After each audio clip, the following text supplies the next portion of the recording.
Good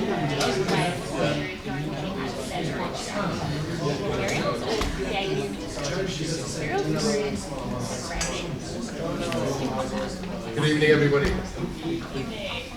We begin today by acknowledging the traditional owners, acknowledging the Turrbal and Yagara people, traditional custodians of the land on which we are gathered today. I pay my respects to the elders past and present. I extend that respect to Aboriginal and Torres Strait Islander peoples here today. Thank you very much for joining us here for the 2022 Graduate Management Awards from MBA Australasia and sponsored by MBA News. MBAus, as we shorten the name to, began its life in 1978 as an organisation to promote the standing and enhance the value of MBA qualifications across the region. And that is something that we still strive to achieve to this day.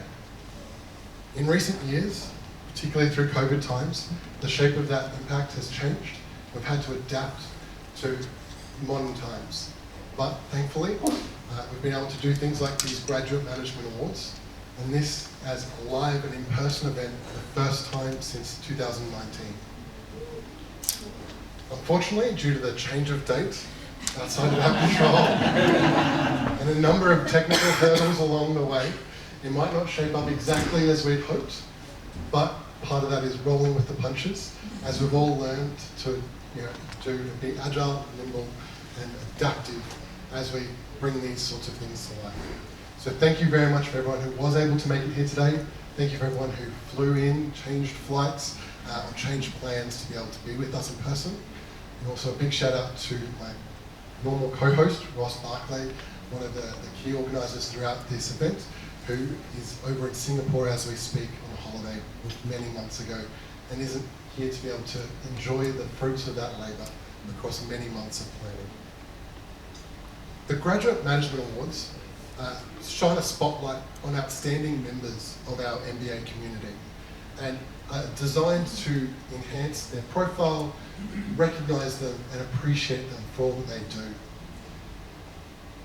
In recent years, we changed that to be not just for students and graduates, but also introducing the most inspirational MBA Lecturer Award, which I feel is a really important way to look at the whole journey that we take as we go through our MBAs. I wanted to start, before we sort of jump into the actual awards themselves, and tonight we'll have some videos from our finalists, we'll have some remarks from people that might not be able to be here, but we've also got Ben Reedy from MBA News helping me present some of the awards, with MBA News being our key sponsor this year for these awards. And without him and without the team at MBA News, this awards event would not have been able to come together. So let's take a moment to thank Ben at MBA News.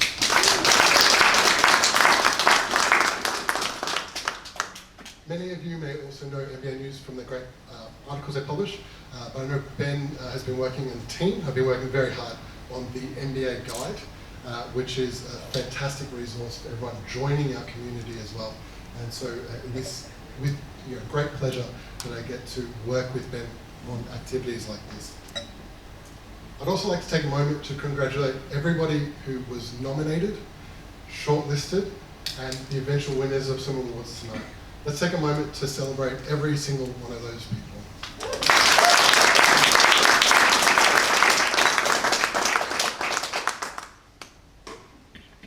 Regrettably, the awards do need to have one person's name as a winner.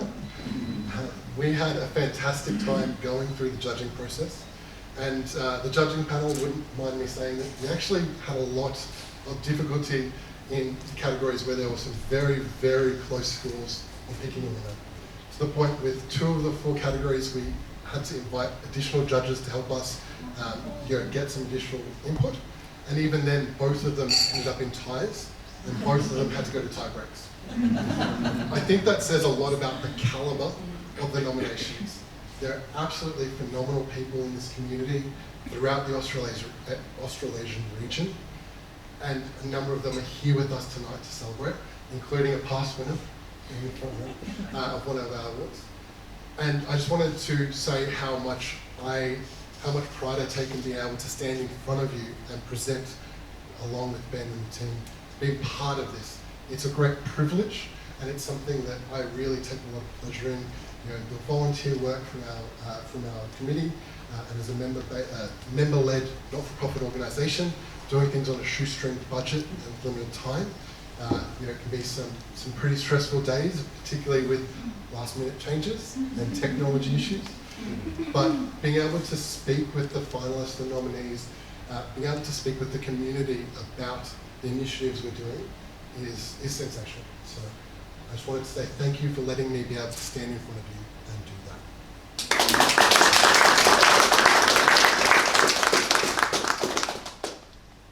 I think it's fitting then that we start with our first award as the most inspirational MBA lecturer category. Every MBA starts with the faculty, whether it's the teachers, the support staff, the MBA directors. All of them play such an influential role in the journey that we take through the MBA.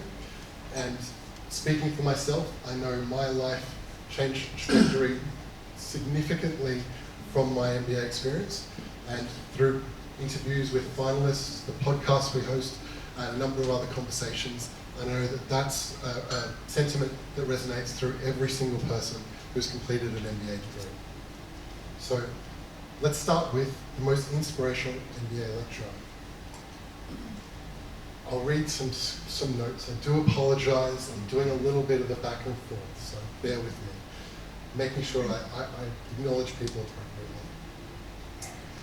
So as I said, this award is in recognition of the crucial role that teachers play in the MBA journey, and awards the most inspirational MBA lecturer, shining a spotlight on them as a lecturer or member of faculty who has gone above and beyond to help teach and inspire their MBA students. This year we had 3 phenomenal finalists: Cameron Turner, Deepa Matthew, and Noel Atkinson.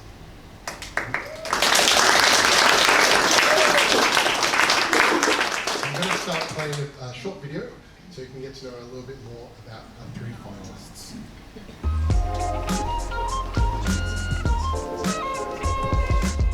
You know, I've started a number of companies, I'm still doing a company, and I made a decision when I started doing this a couple of years in. I thought, look, I'm really enjoying this. This is really good. And I said, look, I've spent my lifetime doing research and actually commercializing research. I think it's time for me to actually try and help other people do that. And so in some senses, I'm only at the university to teach these courses. I'm not a researcher. I'm here to inspire this next generation to really become problem solvers. And so for me, it's all about inspiring.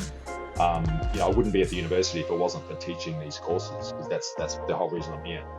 So for me, I use entrepreneurship to teach complex problem solving skills in a world that is really looking for meaning. And in some senses, our MBA students, our MBA students are typically a bit older. You know, they're normally in their 30s, and they're looking for that. They're looking for what's next. You know, they've been in mining, engineering, finance, law, and so they're trying to work out what's next. And so for me, I use this as a pathway to help them say, well, what is next? You know, what is there an opportunity? You don't have to do what you've always done. You know, there is a way to do something you actually believe in, that you make a difference in, and there are problems out there that really need your skill set.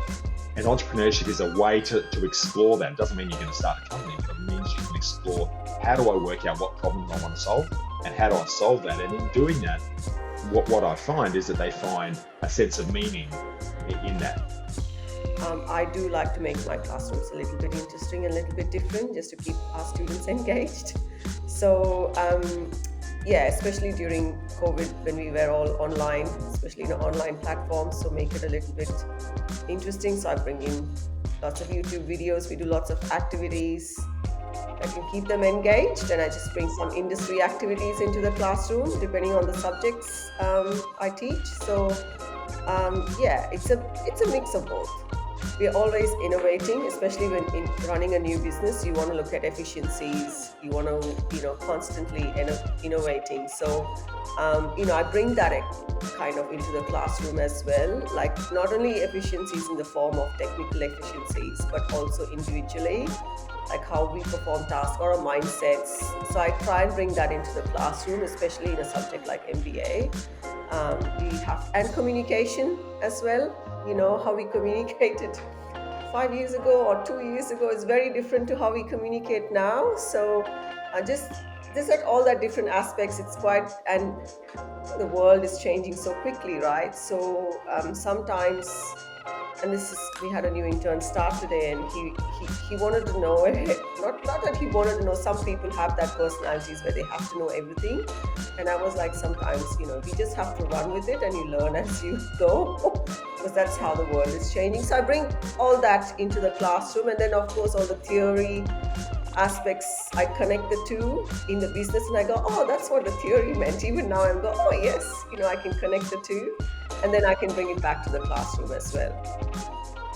Okay, so I'm the course manager for the MBA, and my role is to kind of make sure the students have a really positive experience throughout. So I kind of I work with Danielle and Anya and the rest of the team, but my job is to really make sure, kind of be the face of the course, right? So when the students sign in, they see me, making sure the course content is up to date. I make sure all the assignments are moderated, keeping the course content together, kind of like the real, we have 1,000 students in the course, and my job is to make sure they have a great experience. It is a lot of people. We started 5 years ago and no one had ever done it before. So it was like a start anytime, submit your assignments anytime, remove all the deadlines and just go, right? And so it's a live course, so we're always updating the course materials and we're always making sure. So when you're updating course resources and stuff like this live, it is a massive job. And originally when we started, students could have one-on-one mentoring time with me, and once we hit 100, it nearly killed me. And I just went, this is nuts, like we can't handle any more than that. So how do we move forward with such a large number? And thankfully Microsoft Teams came along to help me, and we started to utilize the Microsoft Teams platform to build an online community. So one of the things about an MBA is MBAs are moving online more and more, but the thing we really said that makes it a bit different is they still value community. So people want friends, and a lot of people who've never done an undergraduate degree finish this degree and suddenly they're thinking at a postgraduate level, they're thinking at a very advanced level, and they just want to catch up with like-minded people who kind of get it.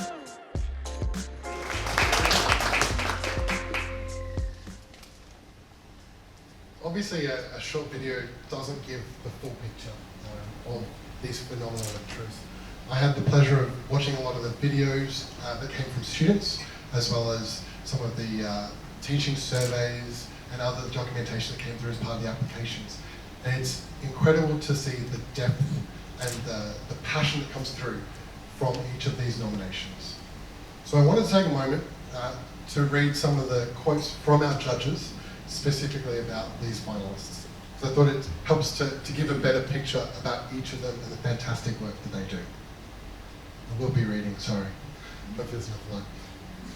Committed to students, it is clear Deepa cares greatly for our students and their learning objectives. Cameron has clearly had a profound and lasting impact on the lives of many students, helping them to explore their entrepreneurial ventures. It's clear his approach has helped to teach and inspire many.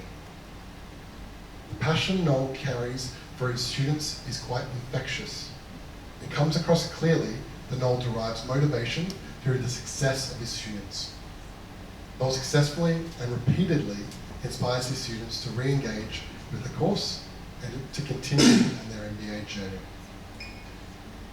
The core tenet of MBAus is to build the community of MBAs across the region. It's clear that Noel sees the same value in this, having worked tirelessly to deliver this to his students to achieve higher levels of engagement, as well as with alumni, not just finishing when the course does. From testimonial videos to engagement statistics and teacher survey results, it's clear Noel is an exceptional and inspirational lecturer in the MBA community. You can tell that there are some phenomenal things to be said about all of our finalists. But as I said, unfortunately, we can only pick one as the winner. So I'd like to invite Ben Reedy from MBA News to help me present the award.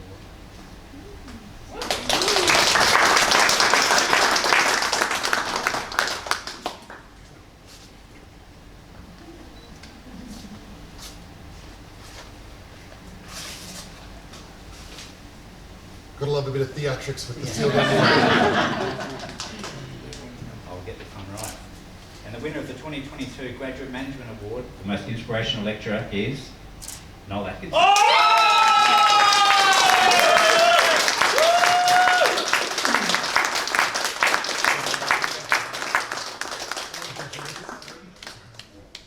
Sorry, Ken, you're meant to be presenting this one, not me. Congratulations. Sure.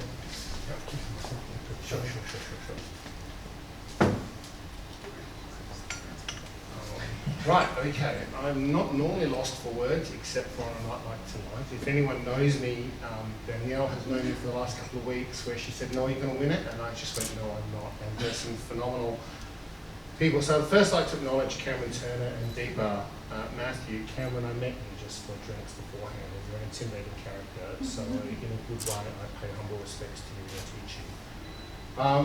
I'm honoured by my industry peers and by MBA News and by my fellow co-workers at CQ University. So what's it like being the course manager of the MBA leadership? My background, my PhD is in information systems, health information systems in a business perspective. So public speaking is not my public strength. Like I'm an IT nerd and shamelessly so, if anyone knows me. Running the MBA 5 years ago, it was a thought bubble from our Vice Chancellor who said, start an MBA, start anytime, finish anytime, submit your assignments anytime. Never been done before. I describe it as, and when Danielle joined our team, I said, it's like flying a plane powered by the magic of the sun god Apollo and praying it doesn't crash. We have 1,000 students across 12 units in a live course that never goes down. Our students can enroll anytime, submit their assignments anytime, and we're praying the plane doesn't fall down. All of them are invited to dial into one session, and to which my extensive IT uses is used every week to put them into breakout rooms in different sessions, and to make them feel like they're individually special. And I can honestly tell you with 1,000 students, what shocked us is they are individually special, and a heap of my students here will verify that we do love each and every one of them. I summarise my job as the guy who buries dead bodies. This involves fixing broken URL links, tracking down unmarked assignments, securing industry contacts, and complying with TEXA requirements that we all know about. You think you've buried all the dead bodies, and another one pops up, much to my horror. Amidst all the horror, you have the joy of watching a student learn to write their academic assignment for the first time. You get to watch a student write their academic paper for the first time, and I moderate all the assignments across the entire MBA. Some of our students have used their MBA skills to develop a cow-cuddling therapy business. Others have engaged their business with Aboriginal communities for the first time, and others can proudly say they always got the promotion they always wanted.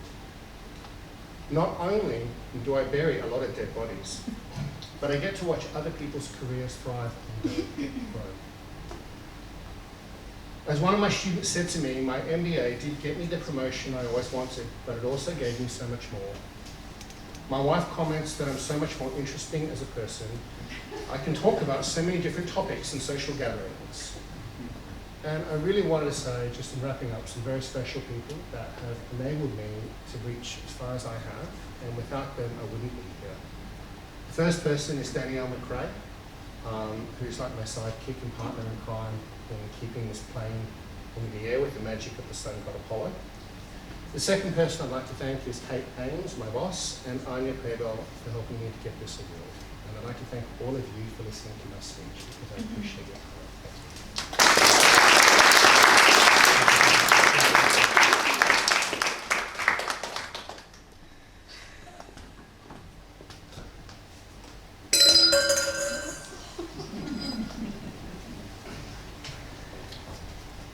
Sorry, bear with me as I do a little bit of house cleaning.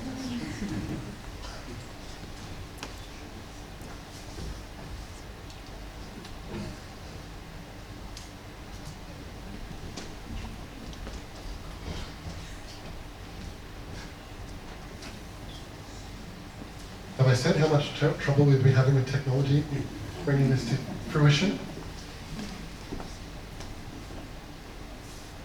Thank you again, Noel, and congratulations. Congratulations to all of the nominees in the most outstanding, most inspirational MBA lecturer category. And without further ado, we'll move on to our second category for the evening, the Entrepreneurship and Innovation Award.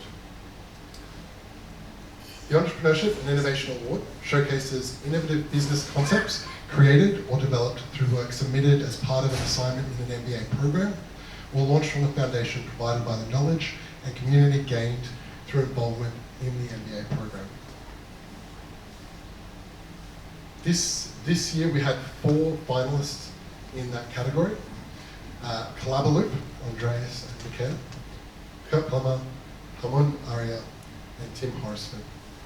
Due to some technical issues, unfortunately Hamon's video wasn't able to be part of the presentation I'm about to show. I have a few words from him I'll say afterwards.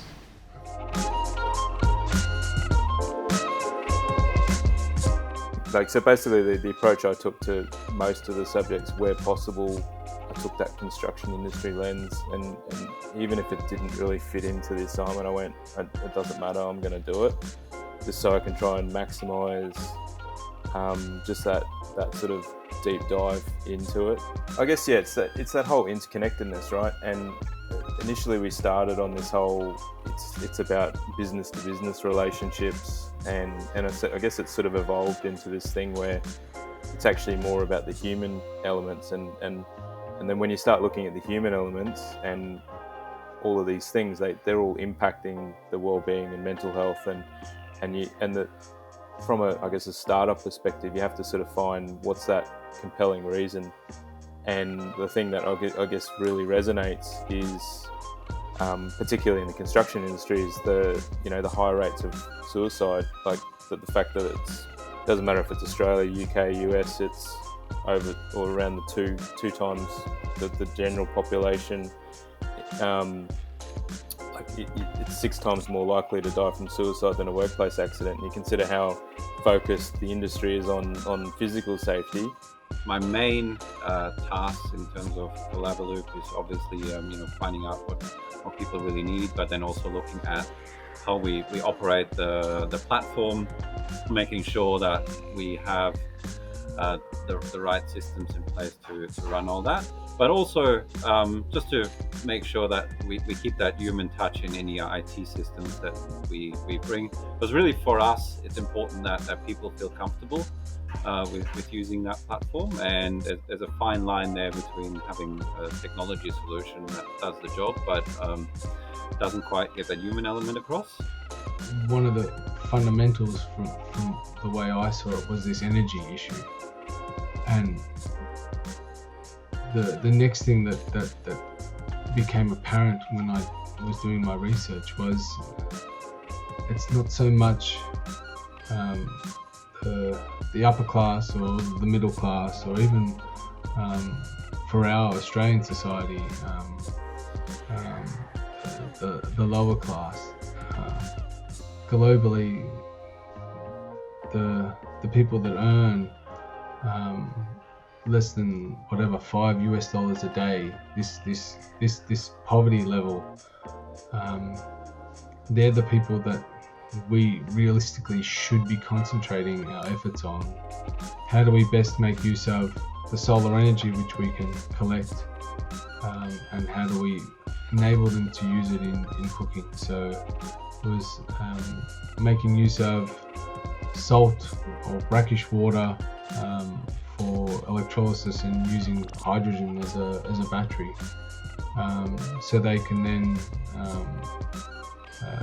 you could either have electrical cooking, but you could also then, if need be, survive with, it worked out to be a 1 square metre solar panel. We're very proud at being first to market with commercial electric vehicles in our fleet, which dates back to 2017, in partnership with another locally grown and owned business here, C Electric. So we released 5 electric vans or vehicles, I should say, over a 12-month period. As I said, we were the first to market here in Australia, which is something that we're really proud of. The focus and education on sustainability and trying to, I guess, shift the paradigm from it being something that we do in addition to the strategy or in addition to our operations, and trying to centralise it to be part of the core of what we do. And to that point, that the business supported me in, I guess, flying in a couple of professors from Griffith University, Professor Nick Barter and Professor Chris Fleming, who attended our executive conference earlier this year to present to the full board, who was in attendance, the executive team and the management team, for I guess a 2-hour education session on sustainability and what it actually means. And as I touched on a moment ago, trying to ensure that it's part of our DNA and not something that we sort of hold up there as a marketing piece to try and differentiate ourselves from competitors, if you like. So, yeah, the electric vehicle space is certainly exciting and something that's emerging in the country, and that will grow and expand from this point onwards.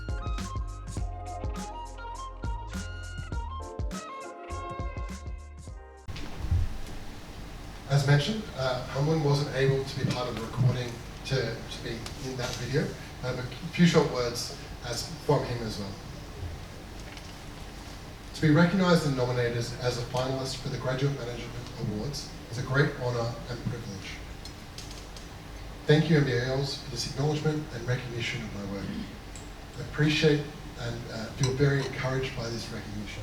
Congratulations to all the finalists and all the best. As with the previous award, I also wanted to say quite a few of the quotes that came from our judging panel. From reading the nomination for Humlin, you can tell he's an entrepreneur through and through. Seeing an opportunity to start and grow a business combined with showcasing Australian goods, particularly for small businesses, is a great success story and a win-win for both Humlin and Australia. It is also great to see innovative approaches to packaging that focus heavily on sustainability. Collabaloop is helping to address the disproportionately high rates of suicide amongst construction workers, as well as addressing staff engagement and safety through an innovative approach to workplace engagement. With some creative and innovative thinking, they demonstrate that it is possible to provide solutions to systemic and cultural problems that affect daily lives. I look forward to seeing this idea thrive and support people throughout Australia and abroad. Tim created a roadmap for water harvesting, EV charging points, biofuel and carbon neutral diesel supply in King's Logistics. He led the implementation of the King's Reconciliation Action Plan, and King's team has launched 100% electric commercial truck fleets. Kurt's project displays very innovative thinking that has the potential to impact billions of people worldwide. The concept successfully entered the world stage via competition that saw many investors become interested in the opportunity. Kurt displays integrity by waiting for the right investor to partner with. I'd now like to invite Ben Reedy back to the stage to help me present the award for the Innovation, Entrepreneurship and Innovation.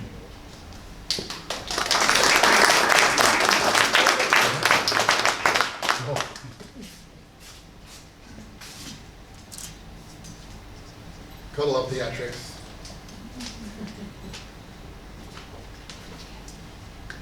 The winner for the 2022 Graduate Management Awards for Innovation and Entrepreneurship is Collabaloop.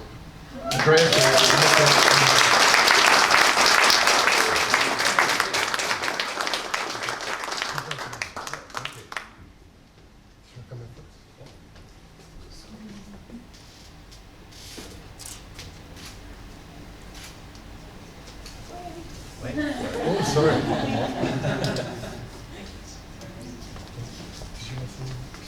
Yeah, no, I don't have a speech prepared because I wasn't actually expecting this, especially some very talented entrepreneurs there as well. But I just want to say thank you to, I guess, the judges, but also to those who supported this journey.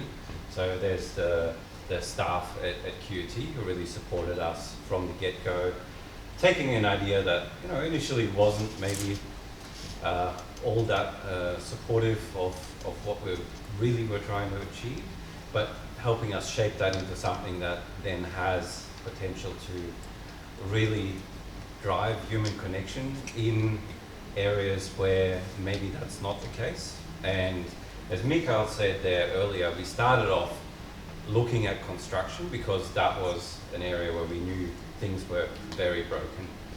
From a cultural point of view, there's a lot of that dominance, aggression, some of that bullying. So we knew we had to change something there, and that really drove our passion there. Through that journey of, I guess, talking to people and refining those ideas through the MBA, really came to that conclusion that at the end of the day, it's about connecting people, making people feel like they're part of something, and giving them the energy that they can sustain even a little bit of rough times, while also making a change at the supervisor management level to stamp out some of these behaviors that no one wants to see in a workplace. So for us, that journey took a while, and I'd also, I guess, like to thank our families for supporting us on that journey, as well as some of the other MBA students that we worked with. But really coming it together, it's about that connection, the humanity of whatever we do in whatever job, helping people get into the workforce, get into workplaces, and then making a difference. Because we all know the world is changing. We've already touched on that earlier. But people need support, and to us, that's important. Having someone who supports things in terms of mental health when you're having a down day, picking you up, looking at where things aren't going well, and just giving a little hint here or there. For us, that was essential to making changes there, and through our platform, that's ultimately what we're doing. And really, this award here, I guess, speaks to others seeing that and us wanting to bring more people on board to have that in their lives, where maybe through whatever environment they're in, they might have grown up in environments where they never had that support, and bringing that to a broader audience, whether that's in cities or in the regions. And yeah, thank you all.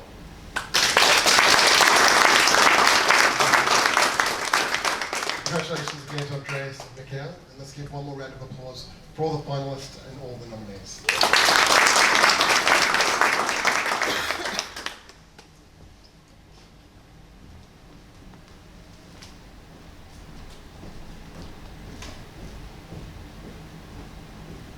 All right, on to our third of four categories for the evening, the Community Impact Award. The Community Impact Award provides recognition for how the applicant has used insight from the MBA journey to benefit a community or social cause. This may be related to improving or implementing sustainable practices, leading to significant environmental or social benefits, making a significant and lasting impact in the not-for-profit sector, or service to the community to help others. I'd like to jump into a video highlighting our finalists: Drew Hebron, Tyrone Bean, and William Hetherington.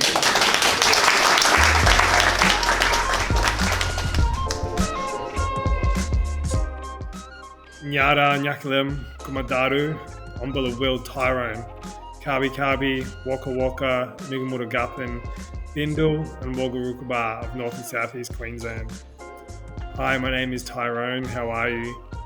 I am Kabi Kabi, Waka Waka, Migamura Gapin, Bindle, and Wagga of North and South East Queensland.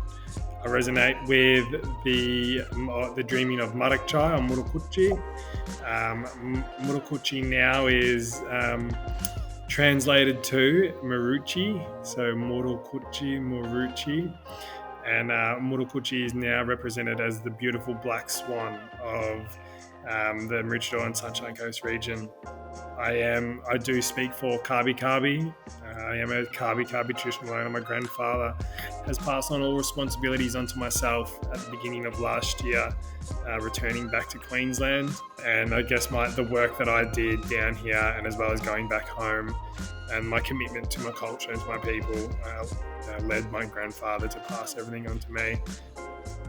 G'day, my name's Drew Hebron. I'm the Assistant Commissioner for the Queensland Ambulance Service Gold Coast region, and it's my honour to have been nominated for the MBA Australia Awards in the Community Services section. It's a real honour to go to work every day with the people that I work with, the paramedics and emergency medical dispatchers that make up the broader QAS. They're an incredible group of people and they really give me my motivation to do what I do every day basically. They've also been the motivation behind a lot of work that I've done in the diversity and inclusion space more broadly across the Queensland public sector and the QAS as well. That's been a real privilege for me. So just a thank you to MBA Australia, a big thank you to Griffith University and the business school who have just been wonderful to me through my studies and afterwards through the alumni program. Best of luck to the other nominees tonight. You're an extraordinary group of people and I wish you the best of luck. Thank you so much. Hi, my name is Will Hetherington and I'm honoured to be a finalist in the Community Impact category. I work with Wandering Warriors, who is a veteran organisation that helps veterans to find purpose post-military career.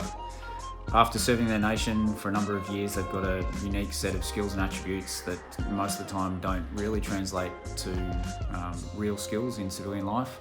And we support them through that process of finding the purpose through the right education program and supporting them through welfare services. It's extremely satisfying to see them go through the program, as it was for me, and find their purpose. And I'm grateful to be a part of it. Thanks very much. I look forward to the evening.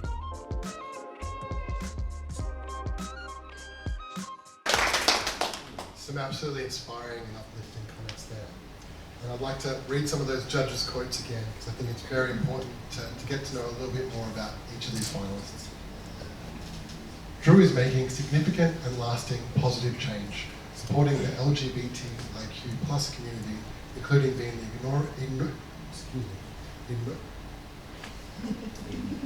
inaugural, you'd think I'd be able to say that, chair of the Queensland Public Sector LGBTIQ+ Steering Committee and supporting gender equality initiatives within QAS. The first thing that stands out in Tyrone's selflessness is Tyrone's selflessness for such a long period of time.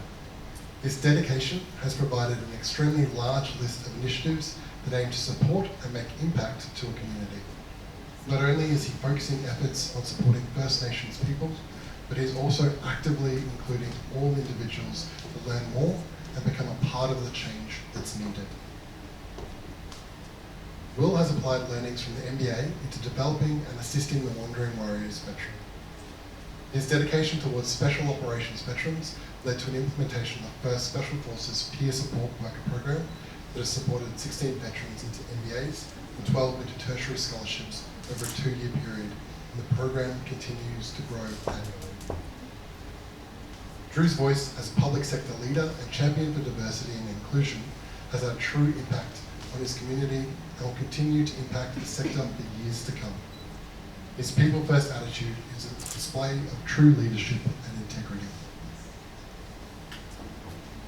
Ben, would you like to do the honours?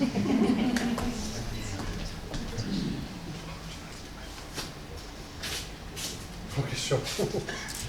You can tell we didn't practice this part.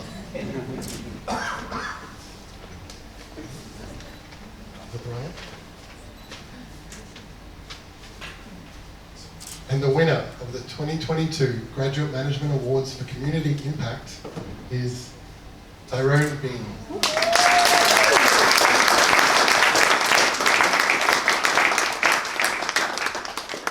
Unfortunately, Tyrone isn't actually able to be here tonight.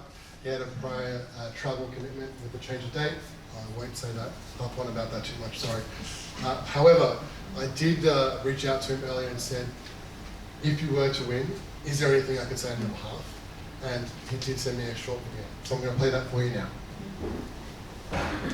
Nyara Nyakalem Kumadaru Ombilawil, Tyrone, Kabi, Waka Waka, Nugmura Guppin, Bindle and Walgarookaba of North and South East Queensland. I'd like to firstly acknowledge the traditional custodians of the lands which the MBA Awards are on tonight. Meanjin, so that's the Yagara and Turrbal people. I pay my respects to the elders, past, present and emerging who are standing alongside us. I acknowledge that they have laws and customs and cultural beings that have been embedded into the land before colonisation. And I acknowledge that sovereignty has never been ceded for the Yagara and Turrbal people. Obviously, if you are watching this, I've been very lucky to receive the Community Impact Award. Thank you very much. Thank you to my nomination, who I think it was McKinsey, my workplace. I'll take this with responsibility as a traditional owner, as somebody who's breaking down barriers. I represent First Nations peoples all over Australia, and I'm entering a space that hasn't really been entered before, particularly within the workplace now.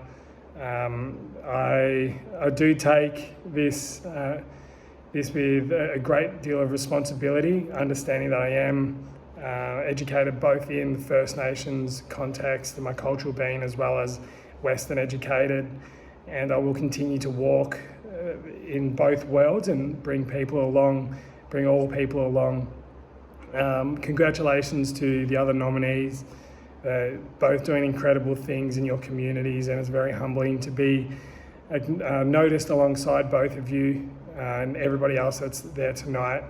And I know there are so many people doing phenomenal things in their communities with or through their receiving an MBA. Thank you very much. I hope everyone enjoys the night tonight. Sorry that I'm not there. I'm up in Larrakia country on a family trip. Something's been booked in for a few months now. But yeah, can't wait to meet everyone in person and have a beer with everyone down a little bit down the track. Have a great night, everyone. Catch you.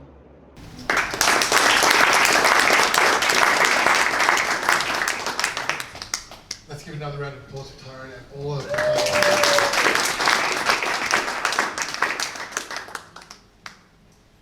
Now, it feels like the time has just raced past. We are on to the final category of this evening. The flagship award, the award for the most outstanding MBA graduate.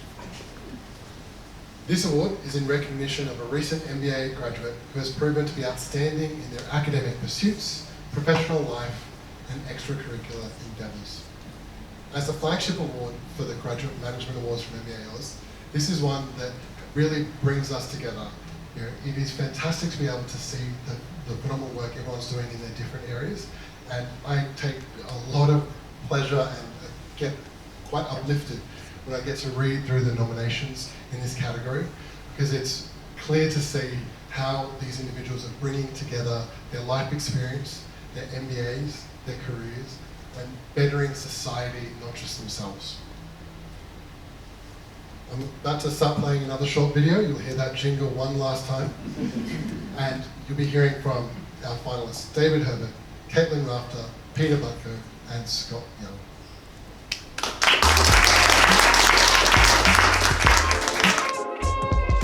So I've been a bit of a sucker for punishment for study over my lifetime. I've gone through, did my law undergraduate and my accounting one, then went and got admitted as a lawyer, never used it. Also did my CA, so did use that one as well, so that was a decent stint too. And then I thought, you know what, always wanted to do an MBA. Always heard really good things about the MBA, and the UWA program honestly was fantastic. I'd recommend it to anyone and everyone, and I have been recommending it to anyone and everyone. I would have never thought that I would have gotten as much out of the program. The technical skills are fantastic. but it's just the environment that you put yourself into that if you're open to it, you'll get 10 times out of it. I consider myself to be a very lucky person. I have a supportive family. I have the opportunity to get to do things that I do. Unfortunately, those opportunities are not afforded to a lot of people in society, whether it's based on their gender, whether it's based on their cultural background. And whenever someone can get an opportunity, no matter how small or how big, to try and move the dial in that area, I think it's great to try and take the opportunity if you can to do so. So what we're doing a lot in this space is we're trying to explore how we can improve, the broader service offering to families that are subject to these sorts of difficult conditions.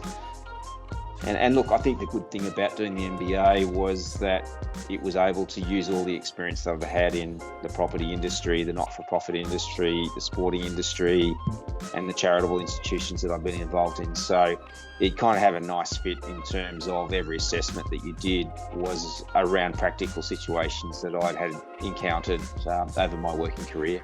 When you do something like an MBA, there's two reasons you do it: to either advance your career or to advance your learning. And in both situations, it was probably a double whammy.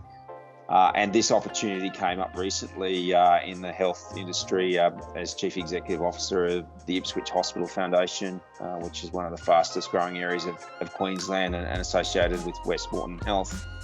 When I saw that opportunity, I thought I'd put my hat in the ring, and it was amazing how the MBA did have an impact on that, particularly from the point of view that they asked strategic questions around areas that I'd studied through the MBA, and I did quite a few assessments on the health industry through marketing, management perspective, and a few other subjects that I did there. So there was no doubt that having that MBA actually helped get this role, along with the experience that I had. But I think the thing is that the MBA was about practical experiences that I've had previously, and that certainly helped.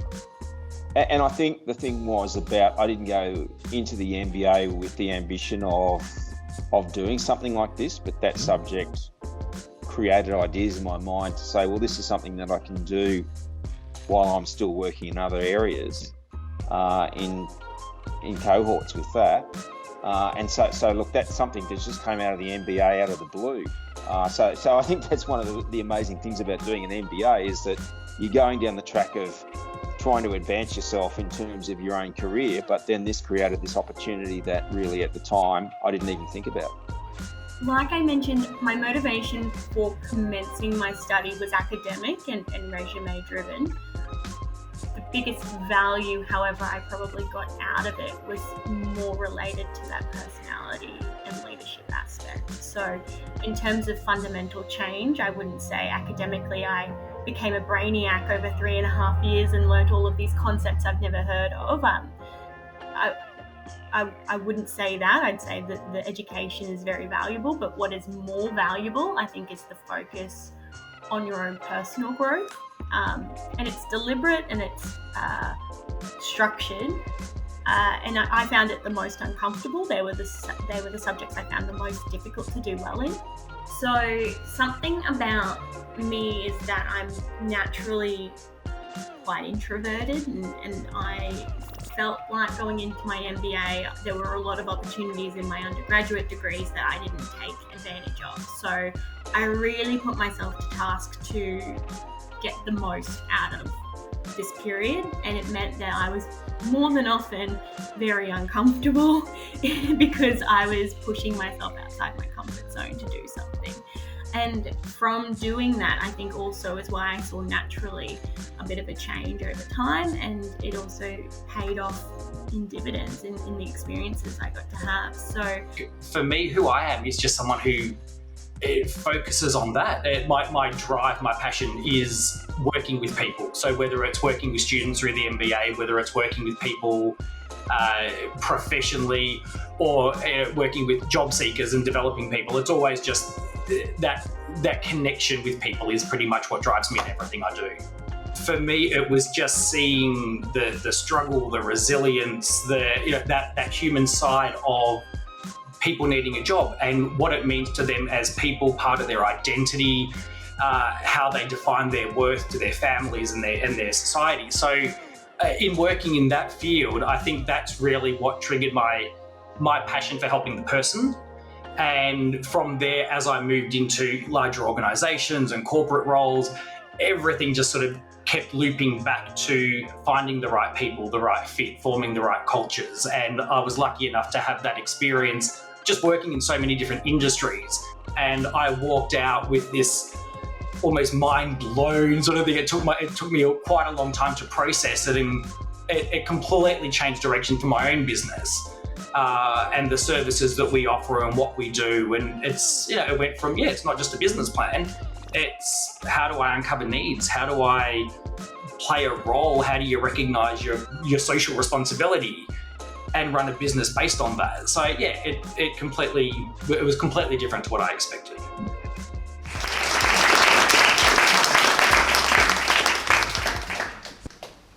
You've heard from them, but let's hear from the judges one last time.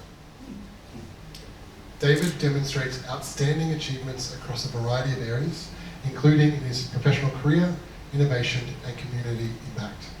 Raising awareness for family and domestic violence through his MBA and board position with Nardine Women's Refuge, David shows integrity and desire to help others. Caitlin's nomination demonstrates academic excellence, applied use of management knowledge through her position at BHP, and leadership with her work volunteering for fostering executive women. These qualities highlight someone who is able to leverage new learnings directly into a business or strategic problem with meaningful results. What sets Scott apart is active involvement across many disciplines and areas. His extracurricular activities show his versatility and adaptability, as well as transforming from rugby to healthcare. Peter strikes me as the kind of person who wants to lift everybody up. His desire and motivation to share his knowledge and allow others to succeed in their pursuits is very noble. Peter displays his leadership in this way. His nomination paints him as a leader by example. Let's congratulate all the nominees again. And I'll ask Peter. Before we give out the award, I just wanted to say a quick thank you to Jacko.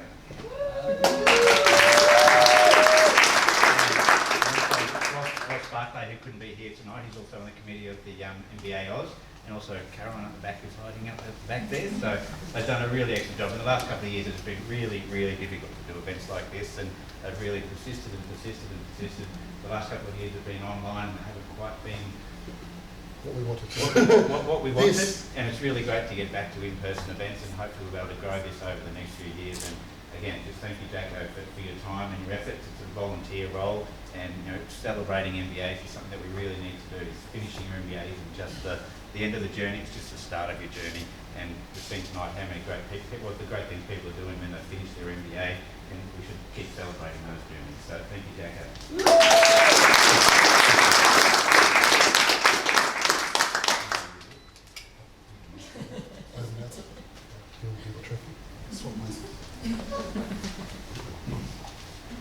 Thanks for the very kind words. Don't drop it, and do shut it. Without further ado, the last award for this evening. The winner of the 2022 Graduate Management Award for Most Outstanding MBA Graduate is Caitlin Rafter.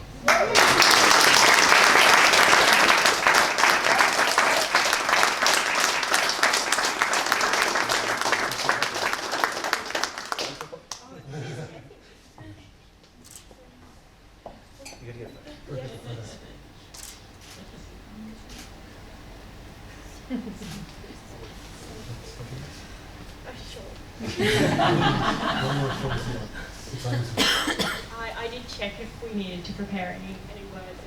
No, nothing's fine. so I'm feeling a little bit overwhelmed. But thank you, Chris and Ross and Caroline, for putting on this evening, for preparing these awards. And there's a significant amount of work that goes into everything that we see here for a few hours. It's months and months and months and months of planning. So thank you. Thank you to my partner, who everyone here in this room is obviously acutely aware of how much time and energy goes into anything outside of your BAU. So going on to do an MBA obviously meant he kept our ship afloat, which was really, it really is what enabled me to go and do all these great things throughout that period. So I was very privileged in that respect. QT obviously was a great experience for me, but I think, like I mentioned on that video, I definitely, and actually Deepa mentioned it earlier in one of her in her little voiceover, you just have to keep moving forward and figure it out. And I think that that's how I approach most things, that if I'm not trying to figure it out as I go, I'm in the wrong spot, because I know what I'm doing, and that means I'm not growing or learning anything. So I end up in lots of uncomfortable situations where I'm still figuring it out, and I kind of hope to continue my career academically and professionally in that same vein. That is what I hope for. So, personal growth, MBAs, can recommend them. I'm sure we all can speak and vouch for that here. They teach you a lot about yourself that I don't think we necessarily carve the time out of our days to think about. And I think, like I said, it was quite uncomfortable a lot of the time to really reflect on perhaps some of those blind spots and those things that would help you become better. And I'm so glad that I indulged in education, and I had the privilege to do so. I spent a lot of time at QT now. I did my 2 undergraduate degrees there, and then I did my master's, and I feel like it would be underrepresenting it to say it hasn't been more than formative part of my life. And the MBA was definitely a big pivotal step where I changed my career from law into, I now work at a mining house in M&A. So flip to the other side, that it's a bit of a step change for me. And I think you were saying earlier, you get a lot of undergraduates who are like, oh, law, finance, what next? And that was definitely what took me to study further, and it obviously helped me figure out what that was, which I'm really grateful for. So thank you very much. Thank you everyone who took the time out to be here, and have a great long weekend.